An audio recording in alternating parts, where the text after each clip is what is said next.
Olá a todos, sejam bem-vindos a mais uma parte da disciplina de Estrutura da Matéria da UFABC.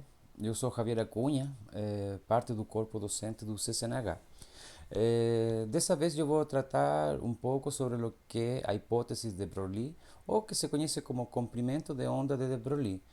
Eh, Resulta que é bem simpático, porque essa história do comprimento de onda da luz vem com uma discussão filosófica em saber se a luz era partícula ou era uma onda. E o primeiro a falar alguma coisa a respeito foi Isaac Newton, né? Lá atrás, que ele, com os experimentos deles, ele chegou à conclusão de que a luz era corpuscular, era corpúsculos de luz. É, Daí veio, no início do século XIX, veio toda uma série de físicos que estavam demonstrando que a luz teria a propriedade de difractar. E ocorre que só as ondas difractam. Então resultou que a luz poderia ser eh, uma onda e não uma partícula, né? Tem aquela história, anedota, quem puder ler, o ponto de Fresnel, ou ponto de Arago, como se conhece, perdão, ponto de Poisson. É engraçado porque tinha toda uma série de físicos, estava Fraunhofer, e entre um deles, acho que discípulo de Fraunhofer, é Fresnel. Não me lembro bem se é discípulo ou não, mas Fresnel foi apresentar sua tese e ele, dentro da tese dele, que era parte dos que acreditava que a luz era uma onda, ele colocava um objeto circular e fazia incidir uma frente paralela de raios de luz. E ele, nas contas dele, ele predizia que no centro da sombra deveria se produzir, a uma distância determinada, um ponto brilhante. E Poisson, que era parte da teoria de Isaac Newton, de que a luz era corpuscular, achava isso ridículo, né? Então, entre Poisson e Arago, começaram a realizar um experimento para demonstrar que Fresnel estava errado. E o que aconteceu? Eles encontraram um ponto brilhante no centro. Então, Poisson, que queria derrubar Fresnel, terminou demonstrando a tese de Fresnel. Hoje em dia, quem fez o experimento e encontrou o ponto foi Poisson. Por isso que se conhece como ponto de Poisson. Conjunto a Aragon, que é um experimentalista. Tá, mas o que ocorre? Que resultou que Isaac Newton falou que a luz era corpuscular, era uma partícula. Depois resultou que a luz era uma onda. E quando chegou Max Planck e toda uma quantidade de físicos demonstraram que existiam os fótons, e os fótons eram corpusculares, eram corpúsculos de luz. Agora resultou que, de novo, a luz era uma partícula. Então, o que é? É uma onda ou era uma partícula? Foi a incógnita. E uma das pessoas que resolveu o enigma foi esse físico francês chamado Louis de Broglie. Eu vou aqui a passar um pouco alguns slides mostrando e resolvendo esse problema, né?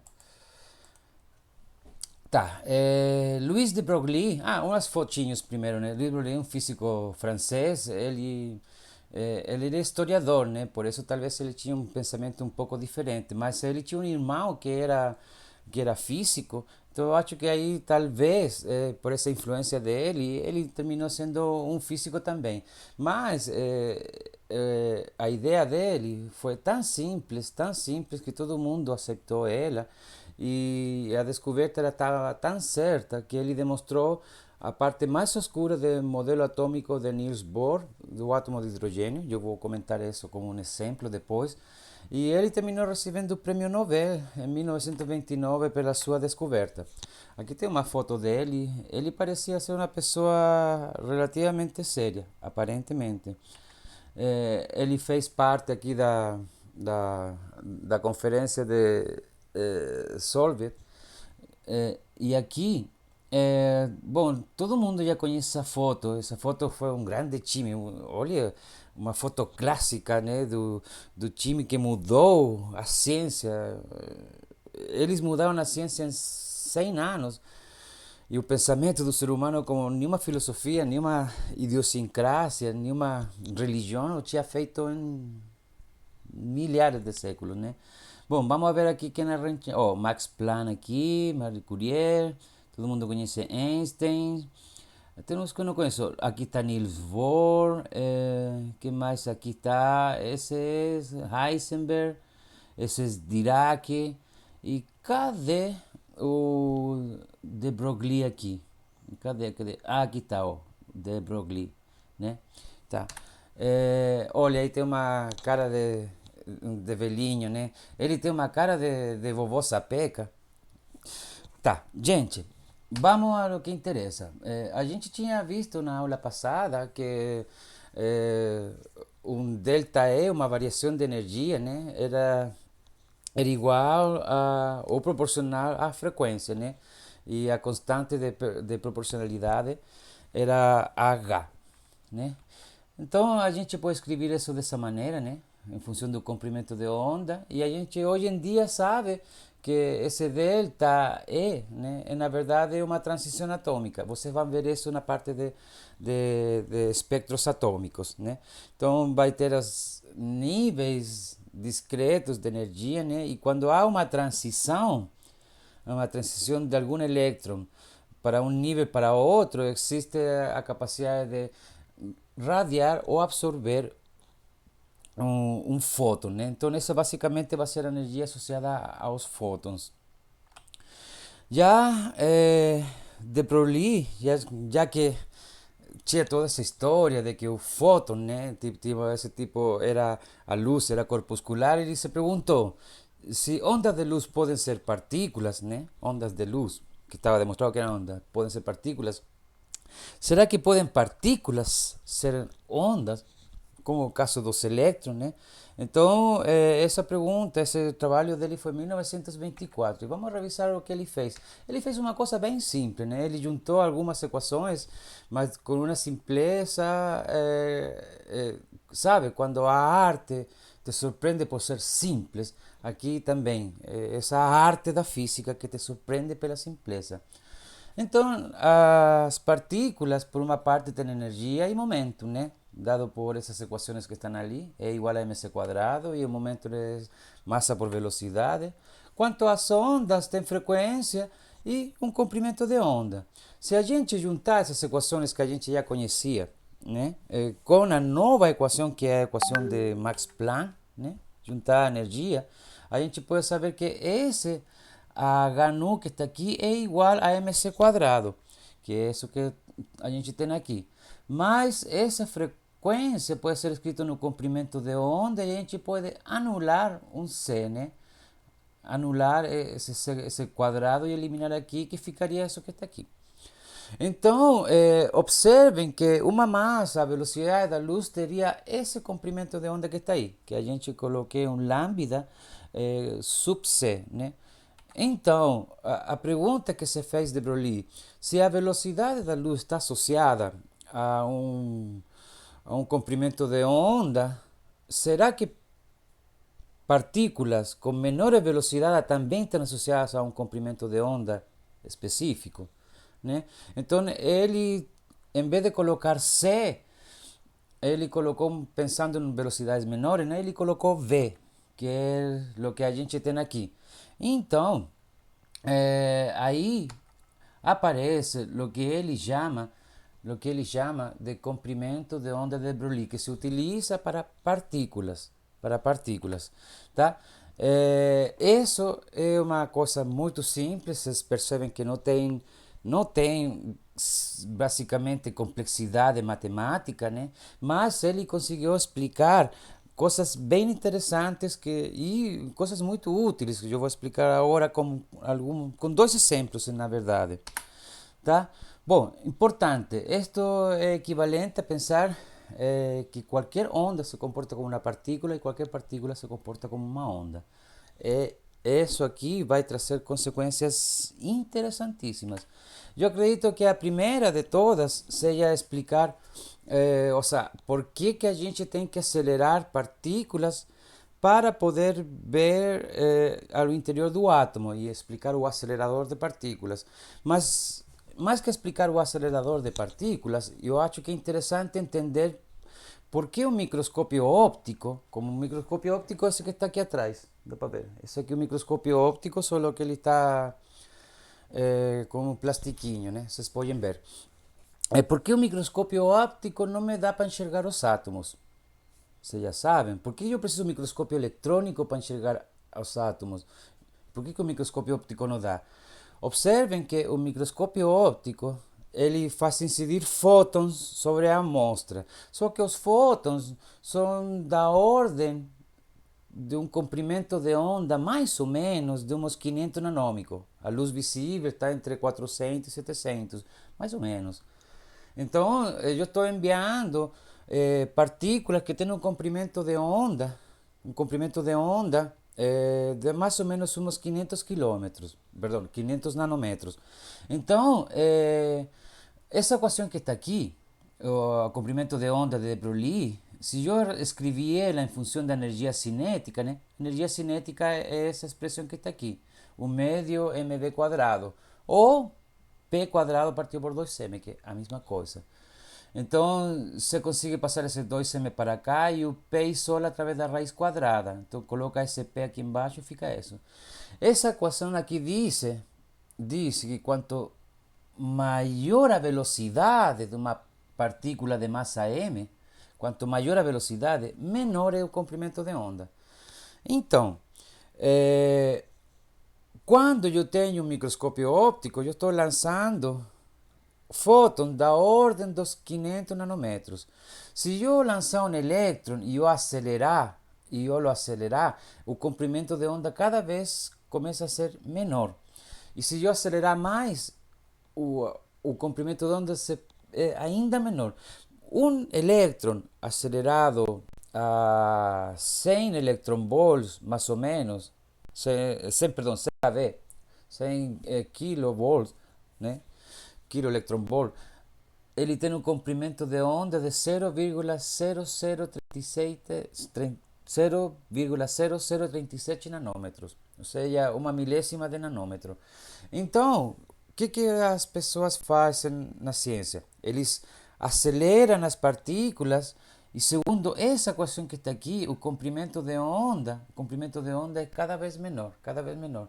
Então, eles com coisas, lançando coisas menores, eles têm mais resolução. Se eu quisesse saber quisesse olhar na pedra do tamanho de meu punho, não adianta eu lançar uma montanha, porque a montanha vai levar a pedra. Não adianta eu lançar uma poeira, porque a poeira vai ficar grudada. Eu tenho que lançar coisas que sejam mais ou menos equivalentes para eu poder ver interação. Então, se eu lançar coisas levemente menores, eu consigo ter resolução de lo que está aqui. E é o que a gente faz. Um microscópio eletrônico é acelerado aproximadamente a 100 kV e isso faz que o comprimento de onda seja umas 10 vezes menores que o que eu quero ver. Por isso que eu utilizo o microscópio eletrônico para poder ver átomos, porque eu acelero eles, tal que o comprimento de onda é uma 10 vezes ou 100 vezes menor do que eu quero ver, e assim eu consigo ter resolução. Por que eu tenho que usar um acelerador de partículas para poder enxergar coisas interatômicas? Porque eu preciso lançar coisas que tenham um comprimento de onda da ordem de umas milésima, 10 milésima do diâmetro de um átomo. Aí eu tenho que acelerar em função dessa energia que está aqui. Isso vem derivado do comprimento de onda de de Broglie. Outra coisa interessante, outro fenômeno que de Broglie conseguiu explicar direitinho e que vocês vão ver depois na parte de espectros atômicos, é talvez a terceira hipótese e a mais escura de Niels Bohr, porque no modelo atômico de Bohr existem só ondas permitidas e ondas proibidas. As permitidas seriam aquelas em que o elétron está girando sem irradiar energia, estaria estável. Mas o que determinaria o diâmetro, o radio dessas órbitas, ele colocou como momento angular igual a NH barra, onde a H barra é a constante de Planck dividida pela constante de 2π, né? Constante de Planck dividida por 2π.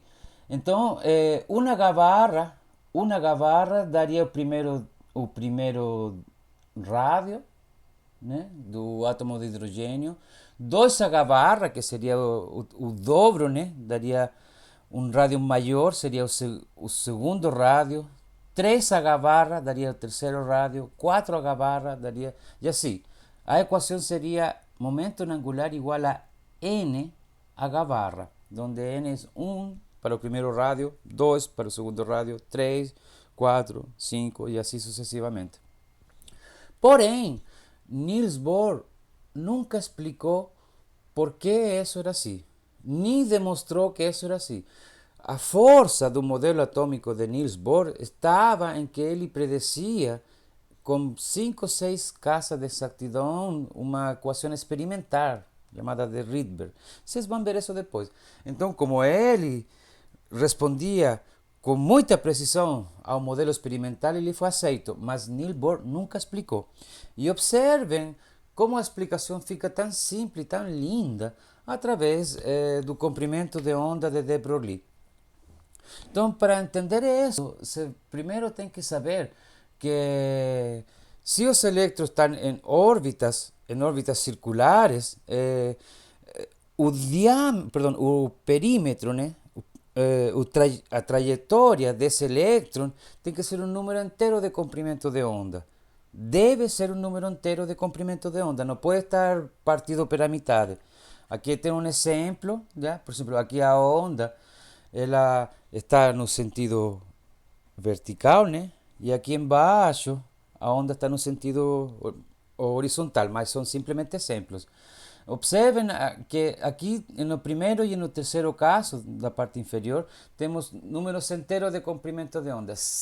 Caso a trajetória do elétron no perímetro circular não fosse um número inteiro de comprimento de onda, aconteceria esse caso que está aqui, né? E a onda não existiria em si, e essa onda se aniquilaria por uma interferência destrutiva. Então, para ter uma interferência construtiva, é obrigatório que a onda, quando dê um perímetro completo, né, um período completo na circunferência, ele encaixe para ele ter uma interferência construtiva. Porém, isso nos obriga a uma equaçãozinha bem simples, que essa trajetória circular, que é 2πr, seja um número inteiro de comprimento de onda. 1 para o primeiro rádio, 2, 3, 4, não importa, mas não pode ser quebrada, né? Eu acho que essa figurinha explica bem o que eu quero dizer. Então, se esse 2πr tem que ser igual a um número inteiro de comprimento de onda, observem o que aparece se eu trabalhar essa equação que está aqui, né?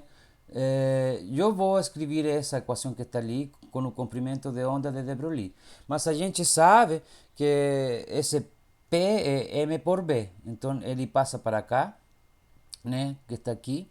Eu reescrevo o momento angular e aparece a equação de Niels Bohr, a parte mais escura, a que ele nunca demonstrou, de uma maneira completamente elegante. Talvez se Niels Bohr tivesse feito o caminho inverso, ele tivesse pegado a equação dele e feito aquela dedução, ele tivesse chegado ao comprimento de onda de de Broglie. Hoje em dia se chamaria comprimento de onda de Bohr, mas ele não fez.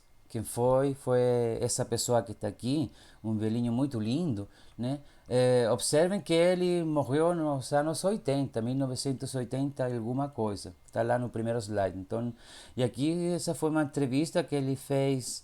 Está na internet, quem quiser procurar por essa entrevista aqui. Para um instituto lá na França, né? Ela fala em francês, mas ele tem a tradução para o inglês. Quem quiser ler, tem legenda em inglês. Gente, quero terminar aqui simplesmente como um resumo para que não se esqueçam dessa dualidade onda-partícula. Quando trabalhamos entes e tratamos eles como onda, na maioria dos casos o fóton, a gente utiliza a equação de Max Planck, mas quando essas partículas, esses entes, nessas dualidades, trabalhamos como partícula queremos e temos a informação da massa deles, nós trabalhamos através do comprimento de onda de Broglie. Então, não esqueçam isso. Na maioria dos casos, não sempre, os fótons vão ser trabalhados com essa equação aqui, e na maioria dos casos, os elétrons vão ser trabalhados com essa equação aqui. Tanto fóton como elétron são partículas quânticas, eles se comportam como partícula e como onda simultaneamente. Porém, na hora de fazer contas, ainda mais nessa disciplina que é introdutória, provavelmente se vai cumprir essa relação. Fótons, essa equação que está aqui, elétron, essa equação que está aqui. Então, damos por terminada essa aula aqui. Espero não ter me alongado demais. E observem a beleza que está detrás dessas equações. Lembra, sempre que a arte existe na física, a física também é uma arte. Existe beleza nas equações. Quando tratamos com modelos que têm uma simpleza, não tem como não dizer que isso não tem arte. Ou seja, a física é uma arte. Beleza, gente? Passem então a próxima episódio de nossa disciplina de estrutura da matéria.